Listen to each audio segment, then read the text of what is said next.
যে পথে শহীদ বান্দাহারি সেই পথ কবু বাংলাদেশ জামায়াত ইসলামী আমির ডক্টর শফিকুর রহমান বলেছেন, জাতীয় স্বার্থে কোনো ছাড় নেই, এখানে কোনো দল নেই, ধর্ম নেই। বুধবার বিকেলে যশোরের স্থানীয় হোটেল অরিয়ানে আয়োজিত সুধী সমাবেশে কথা বলেন ডক্টর শফিকুর রহমান। তিনি বলেন, সংখ্যালঘু নির্যাতনে আমরা একটি আন্তর্জাতিক তদন্ত চাই, আমরা কোনো বিভক্তি করতে দেব না। আসুন আমরা জাতীয় ঐক্য গড়ে তুলি। মাইনরিটি মেজরিটি এই বলে গোটা জাতিকে ভাগ ভাগ করে ক্লেশ লাগিয়ে রেখেছিল। ঠিক সময় অনবরত যুদ্ধ, হিংসার ছড়াছড় চতুর্দিকে, যে ওই মেজরিটি মাইনরিটি দিয়ে একটা পক্ষ ৫৩টা বৎসর তাদের প্রতিসাধন করেছে।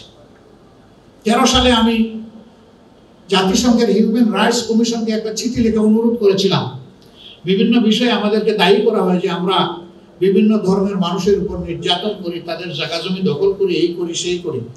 আমরা একটা ক্রেডিবল ইন্টারন্যাশনাল ইনকোয়ারি ডিমান্ড করছি এবং সেটা হোক জাতিসংঘের নেতৃত্বে। আমরা কথা দিচ্ছি আমরা সর্বাত্মক সহযোগিতা করব।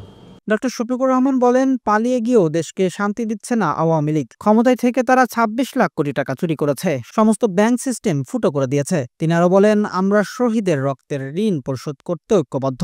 আগামী বাংলাদেশ থাকবে তরুণদের হাতে, তাদের নিয়ে আমরা একটি মানবিক বাংলাদেশ করতে চাই।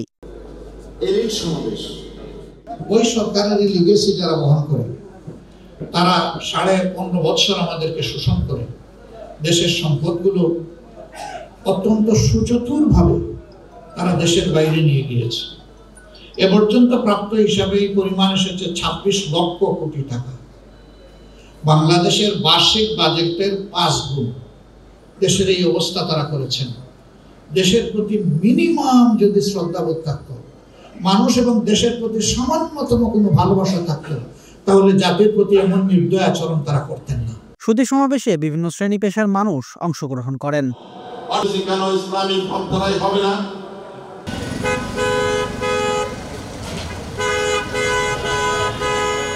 ডেস্ক রিপোর্ট, দৈনিক কল্যাণ।